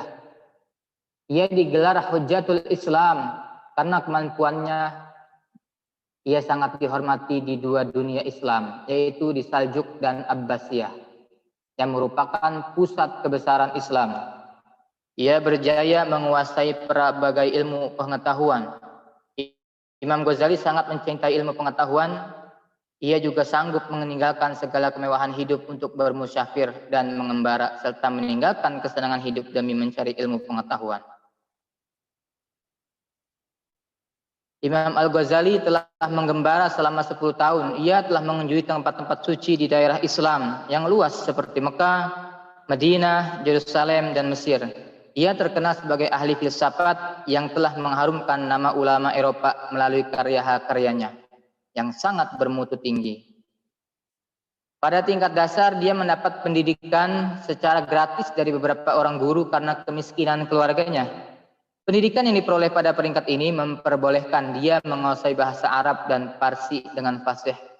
Oleh sebab minatnya yang mendalam terhadap ilmu, dia mulai mempelajari ilmu usuluddin, ilmu mantik, ilmu usul fikih, filsafat, dan mempelajari berbagai pendapat keempat mazhab hingga mahir dalam bidang yang dibahas oleh mazhab-mazhab tersebut.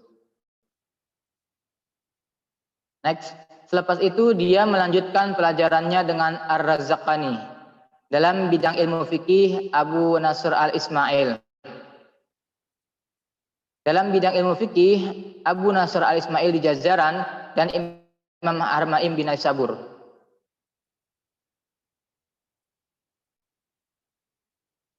Pemikiran Al-Ghazali pada mulanya, Al-Ghazali beranggapan bahwa pengetahuan itu adalah hal-hal yang bisa dilihat dengan mata. Tetapi kemudian ternyata panca indera berdusta. Contoh, bayangan rumah. Kelihatannya tidak bergerak, padahal terbukti bayangan itu berpindah tempat. Demikian juga dengan bintang-bintang di langit, kelihatannya kecil. Tetapi perhitungan menyatakan bahwa bintang-bintang itu lebih besar daripada bumi. Al-Ghazali kemudian tidak percaya dengan indera lagi. Kemudian ia meletakkan kepercayaannya kepada akal. Namun ia juga tidak percaya kepada akal.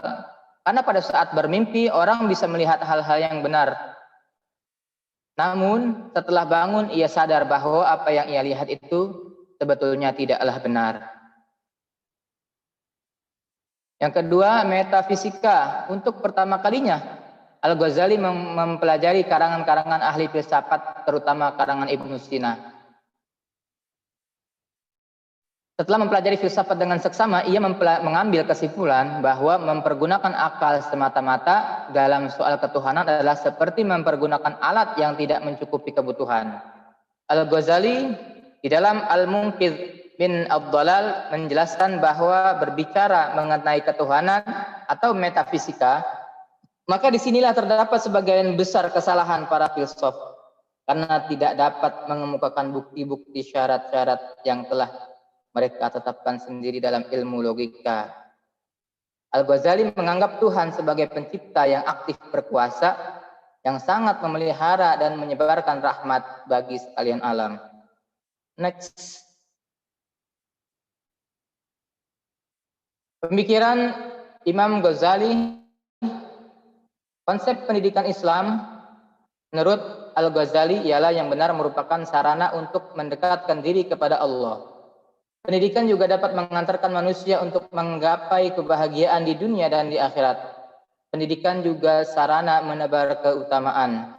Konsep pendidikan Islam adalah upaya transformasi nilai-nilai yang sesuai dengan ajaran Islam dengan meletakkan Al-Quran dan Sunnah Nabi Muhammad SAW sebagai acuan utama. Secara umum, sistem pendidikan Islam mempunyai karakter religius serta kerangka etik dalam tujuan dan sasarannya. Pemikiran pendidikan Islam Al-Ghazali secara umum bersifat religius. Kecerundangannya ini dipengaruhi oleh penguasaannya di bidang sufisme. Next.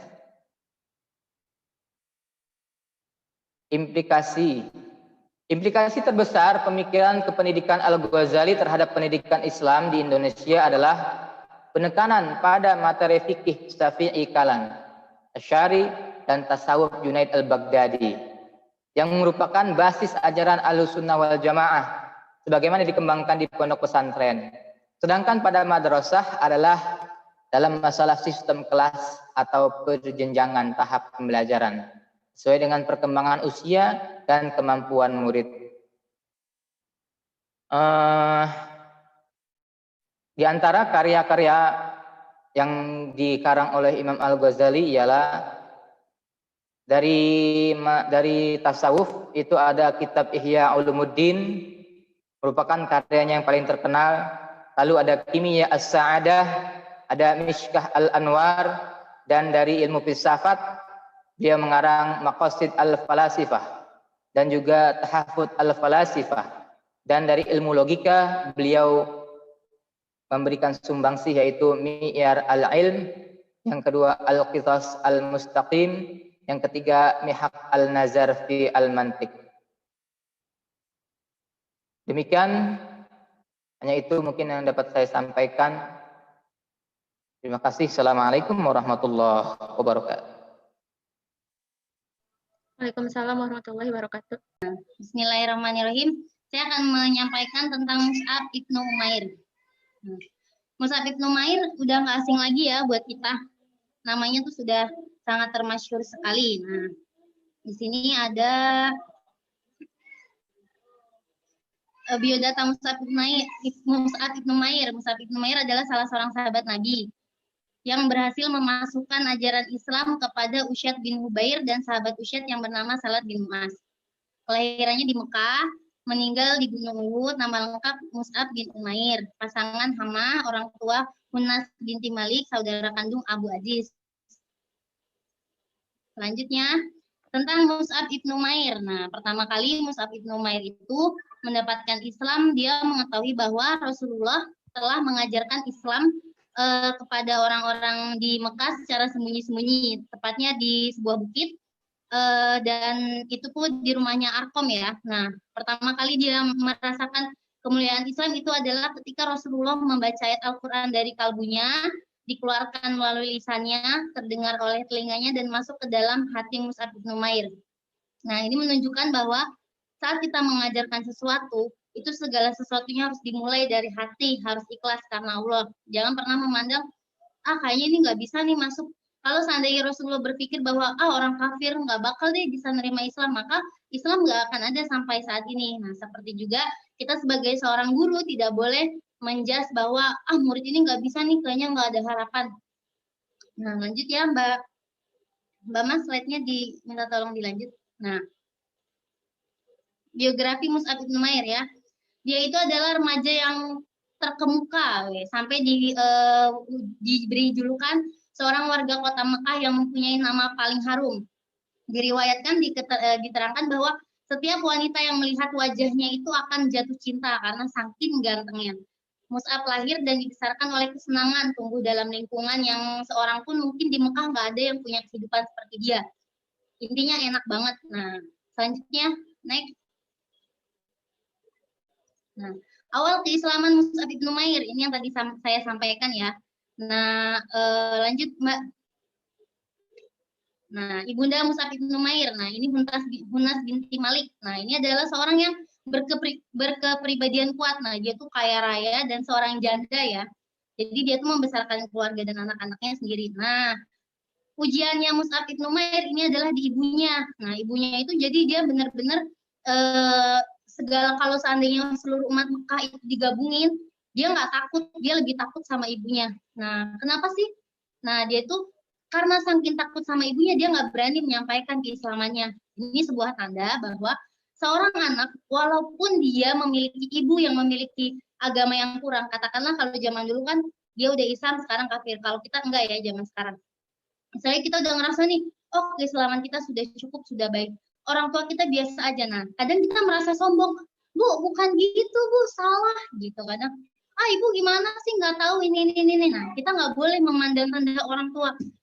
Walaupun kita punya ilmu atau punya gelar sarjana setinggi apapun, kita nggak akan bisa sampai ke taraf itu tanpa orang tua kita. Makanya kita harus menanamkan kepada anak didik bahwa menghormati orang tua adalah sesuatu hal yang mutlak. Walau tidak peduli kamu lebih pandai, kamu lebih mulia, dia tetap orang tua kamu. Lanjut Mbak. Ya sayang, kenapa? Oh pakai masker ya. Ya mau pakai masker ya. Nah. Ujian keimanan Mus'ab bin Umair. Nah, Mus'ab bin Umair dipanggil nih sama pendiri Quraisy kan.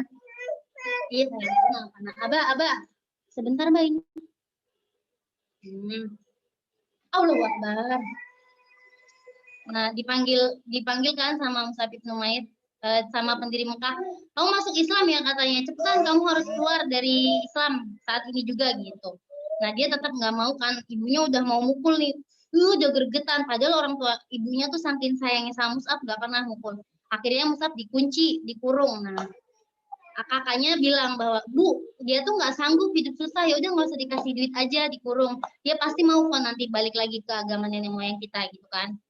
Ya ternyata keimanannya tetap teguh. Nah, lanjut. Sampai akhirnya diumumkan bahwa Rasulullah akan hijrah ke Madinah. Nah, ya kan akan hijrah ke Madinah. Dan next lagi Mbak, satu lagi. Akhirnya Mus'ab bin Umair gimana nih caranya biar bisa lolos gitu. Biar bisa lolos. Nah, akhirnya dia meninggalkan kehidupan yang sangat bergelimang harta dan dia lebih memilih untuk hijrah ke Madinah. Nah, orang-orang pada kaget tuh begitu lihat Mus'ab bin Umair. Bajunya compang-camping, tambal-tambal, sedangkan dulu bajunya nggak ada yang senecis dia, seganteng dia. Malah sekarang kayak bener-bener orang-orang melihat menitiskan air mata, ya Allah Mus'ab, sebegitu kuatkah keimananmu? Nah, setelah itu intinya dari pemikiran Islam ini adalah apa? Kita mengetahui bahwa kehidupan dunia itu nggak ada nilai atau artinya gitu. Jangan sampai kita melepaskan kebahagiaan yang hakiki di akhirat hanya untuk kebahagiaan sementara yang ada di dunia. Lanjut. Nah, Mus'ab dipilih Rasulullah untuk menjadi duta Islam pertama ke Madinah. Kenapa sih kok Mus'ab bin Umair yang dipilih? Padahal banyak orang-orang yang lebih dirasa mumpuni, lebih dirasa hebat. Nah, alasannya apa? Pertama nih Mus'ab bin Umair adalah berhasil dia membuat seluruh penduduk Madinah jatuh cinta kepada Rasulullah SAW. Kita bisa lihat ketika Rasulullah akan datang ke Madinah, orang Madinah berkumpul dan menyelantunkan Tola'al badru alaina, sampai ada yang manjat ke pohon. Kenapa bisa seperti itu? Seorang Mus'ab bin Umair dan orang Madinah itu belum pernah bertemu dengan Nabi Muhammad. Nah, jadi adalah dia memberikan contoh. Nah, kenapa sih Mus'ab bin Umair itu menceritakan bahwa Rasulullah itu orang yang seperti ini loh. Rasulullah orang yang seperti ini loh. Tanpa perlu mereka mengetahui Rasulullah seperti apa, para penduduk Madinah sudah mengetahui pribadi Rasulullah dari Mus'ab bin Umair itu sendiri. Kenapa? Karena pengikutnya aja seperti ini, apalagi pemimpinnya. Nah, seperti itu. Jadi ada bahwa kita sebagai seorang guru harus menjadi figur yang baik, membuat murid itu jatuh cinta. Dan yang paling utama adalah kita sebagai seorang guru yang wajib ditanamkan kepada anak-anak adalah pertama rasa cinta kepada Rasulullah SAW. Karena Rasulullah diutus menjadi suri tauladan yang baik. Seperti itu ya. Lanjut, next. Nah, lagi Mbak. Sip. Nah, dalam perang Uhud, nah wafatnya Mus'ab bin Umair. Nah, Mus'ab bin Umair tahu ya kisahnya, mungkin saya jadi ya tuh yang memegang bendera Rasulullah ketika mereka udah tahu nih, oh udah lihat menang, ternyata kan jangan turun, pemanah malah turun, akhirnya diserang balik. Nah, Mus'ab bin Umair nggak mau nih Rasulullah kenapa-napa, dia teriak la ilaha illallah Muhammad Rasulullah bawa bendera, ditebas tangan kanannya, diambil lagi pakai tangan kirinya, ditebas lagi tangan kirinya, setelah itu ditusuk jantungnya 3 kali. Saking Mus'ab bin Umair itu tampan dan sampai dikatakan mirip seperti Rasulullah, orang yang membunuhnya mengatakan aku telah membunuh Rasulullah gitu, sampai mengatakan seperti itu. Namun dia akhirnya melihat Rasulullah selamat. Mus'ab bin Umair pun wafat. Ketika ketika Rasulullah mendatangi para jenazah syuhada, dia lihat Mus'ab bin Umair hanya punya satu kain burdah, kalau ditutupin ke kepalanya kakinya kelihatan, ditutupin kakinya kepalanya kelihatan, akhirnya ditutup kakinya ditutup pakai rumput semak-semak. Ini menyatakan bahwa apa? Imam Ghazali mengatakan, next lagi Mbak. Nah, kemudian dunia ya, Imam Ghazali pun lanjut lagi Mbak. Sip. Imam Ghazali pun mengatakan bahwa jangan sampai kamu mencintai dunia sampai kamu melupakan kehidupan akhirat. Nah,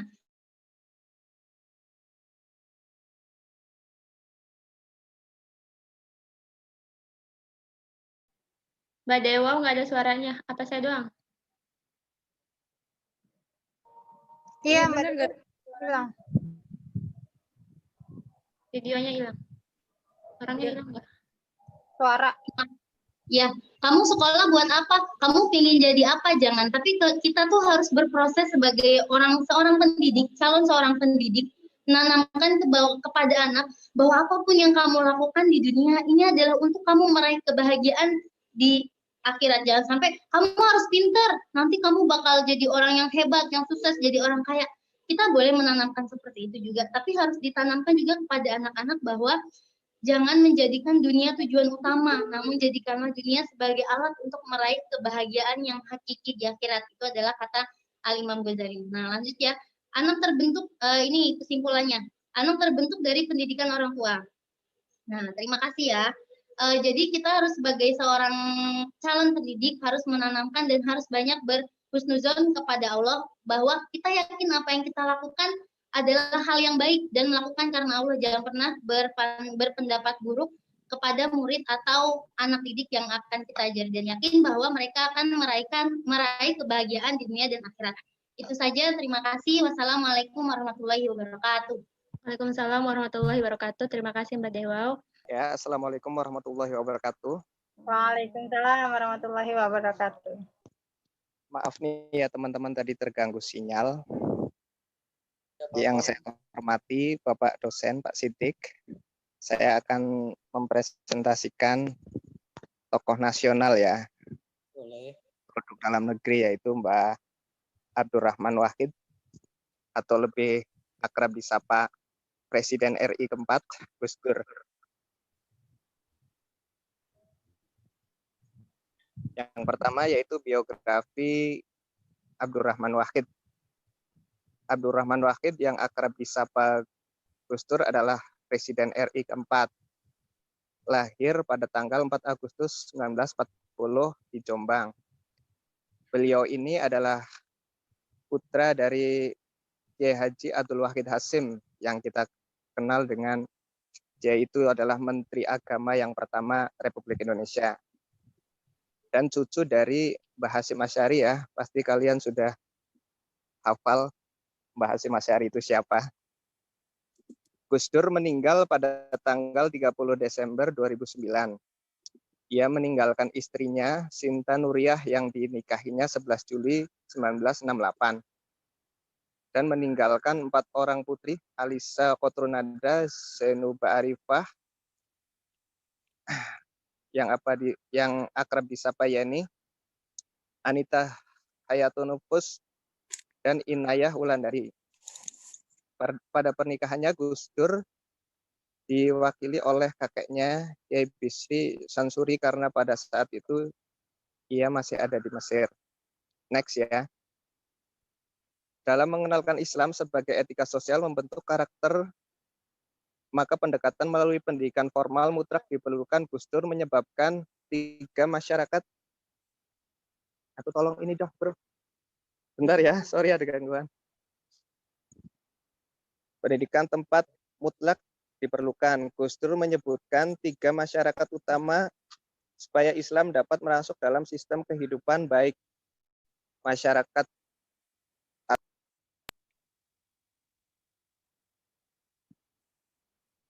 next ya. Pengenalan pemikiran sistematis yang relevan dengan kenyataan objektif yang ada dalam tata kehidupan kaum muslimin melalui studi empiris. Pengenalan secara empiris ini akan semakin mempertajam analis bagi mereka yang melakukan pemahaman mendalam dan terperinci atas Islam sebagai sistem kemasyarakatan. Next ya. Pembentukan ideologis sebagai sarana bagi kedua jenis pengenalan di atas yang dimaksud dengan pembenahan ideologis adalah pemberian perhatian yang cukup besar di kalangan kaum muslimin atas pentingnya kajian mendalam tentang kehidupan beragama sebagai sistem kemasyarakatan. Kesimpulan, dalam pandangan Gus Dur menjadi representasi pendidikan karakter yang berbasis pada kearifan lokal. Pesantren mengajarkan para santri agar senantiasa menghormati tradisi yang telah berkembang di masyarakat dengan landasan ajaran agama Islam. Pendidikan pesantren yang menilai keberhasilan lulusannya dari penerapan ilmu agama dalam masyarakat merupakan bentuk pendidikan karakter yang belum ditemukan dalam pendidikan nasional. Oleh karena itu, pendidikan karakter berbasis kearifan lokal yang dalam pandangan Gus Dur diterapkan dalam sistem kemasyarakatan dan dipresentasikan oleh pesantren.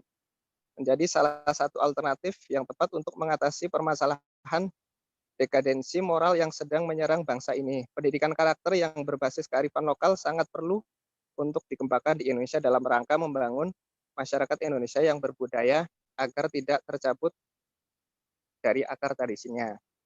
Demikian presentasi saya. Terima kasih Mas Zainal Abidin. Ya. Bismillahirrahmanirrahim. Assalamualaikum warahmatullahi wabarakatuh.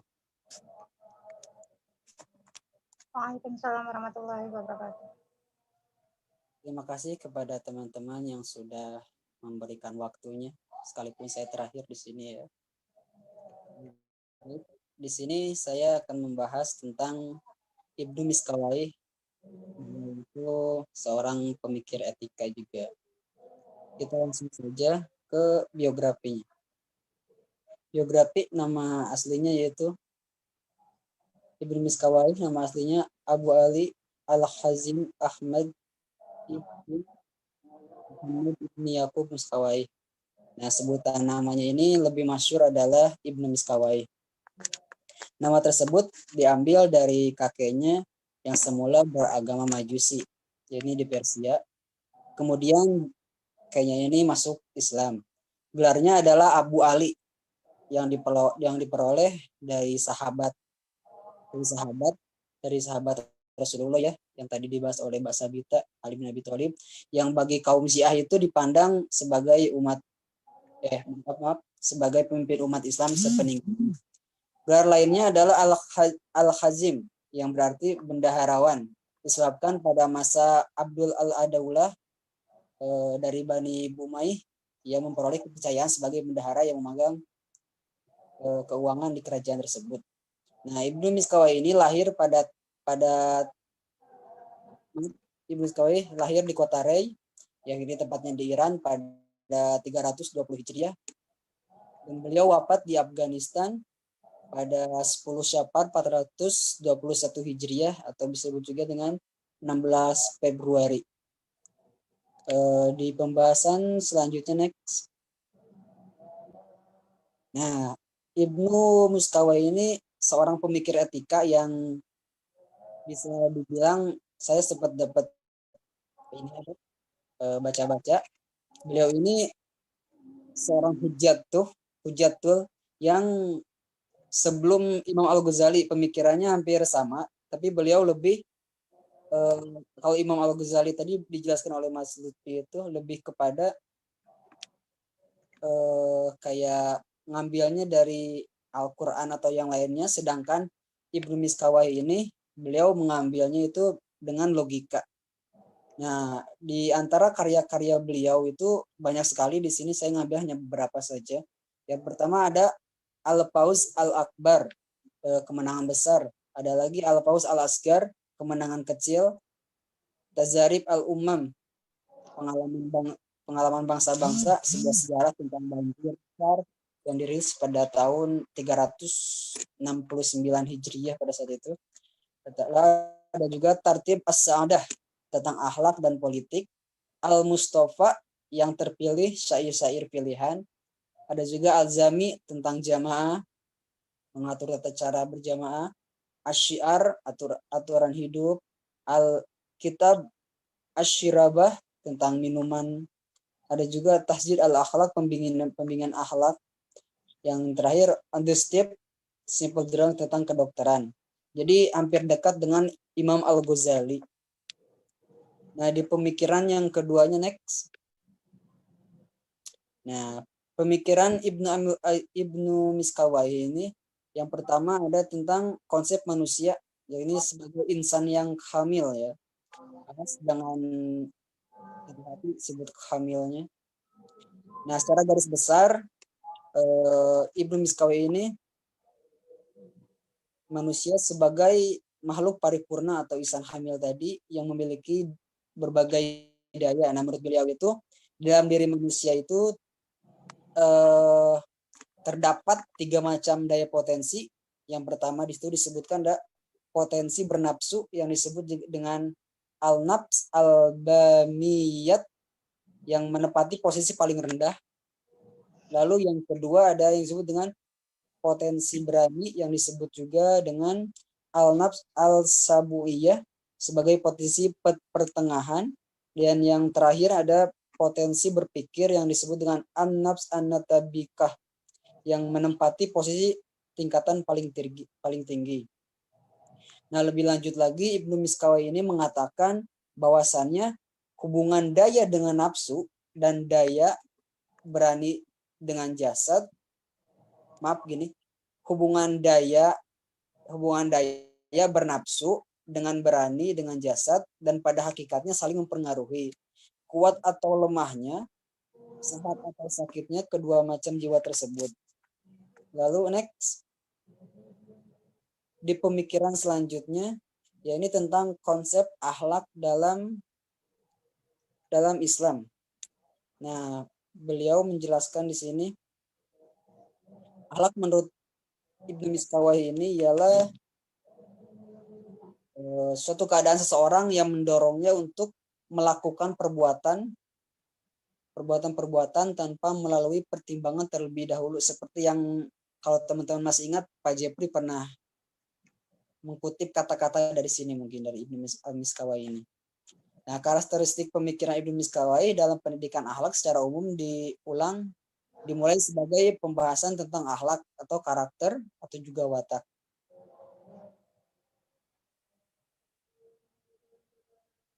Di sini ada beberapa hal yang mempengaruhi akhlak tersebut.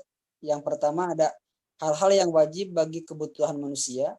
Yang kedua ada hal-hal yang wajib bagi jiwa. Lalu yang terakhir ada hal-hal yang wajib bagi hubungan manusia dengan sesama. Saya selalu menjelaskan ya, itu